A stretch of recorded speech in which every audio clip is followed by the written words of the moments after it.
Hi, my name is Sarah Taylor, vocal instructor here at Bosse, and today I'm going to be talking you through the openings and endings of vocal phrases typical of contemporary singers. So the different phrase endings or openings are fall, scoop, riff, also known as melisma, crescendo, decrescendo, a down note, an up note, and a breathy ending. First up are scoop and fall.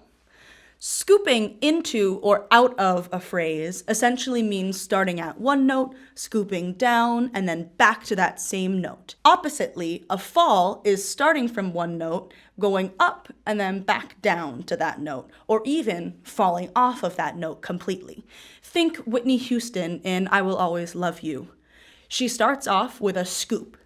If I should stay, I would only be in your way.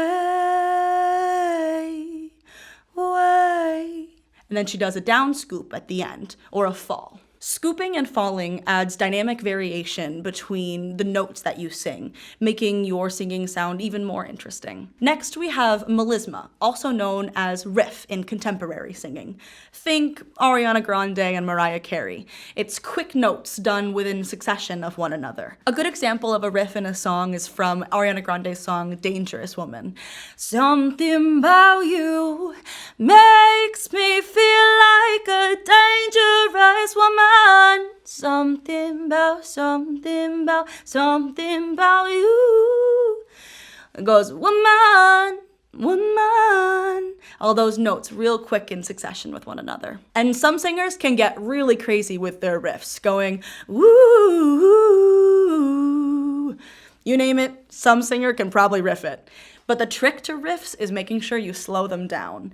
They can sound real quick, but ultimately, they're just a bunch of notes sung really close next to each other. So if you start singing it slowly and work your way up as you go, you can learn any riff. Next in phrases, we have breathy endings. You can't start a phrase breathy, so I typically categorize this solely as a phrase ending. Think Demi Lovato. Let it go, let it go. Hear that little at the end? It kind of almost sounds like you're exerting more energy, and in a way you are, but it makes you sound a little bit more powerful as a singer sometimes. Another singer who frequently uses breathy endings or breathy techniques is Michael Jackson. Billie Jean is not my lover. He does it just kind of throughout his songs, which makes him even more unique as a singer. Up note is where you end the phrase in an intentional higher note from the note that you sang before. A good example is from Adele's Easy on Me. Go easy on me, baby, baby. She kind of gently taps or shifts into that intentional note. Oppositely, you have a down note where, like I said, it does the opposite. Baby, baby.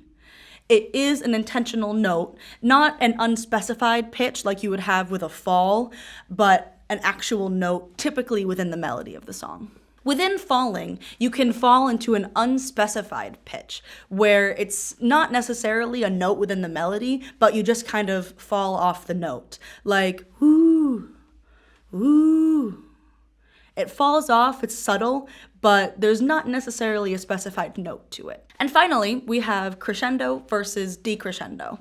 Essentially, these involve volume and ending the phrase either getting louder, which is crescendo, or getting quieter, which is decrescendo.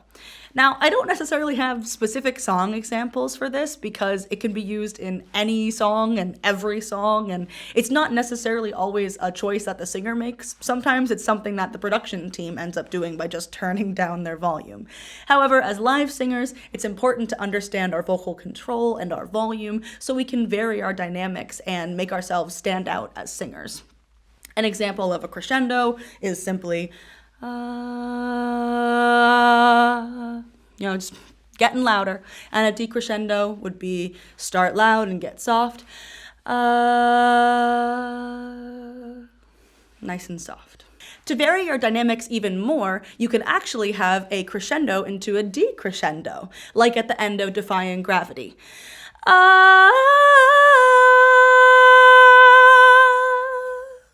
Understanding how to use various types of phrasings allows you to make a song your own, adds intrigue to your performances, and makes you stand out overall as a singer.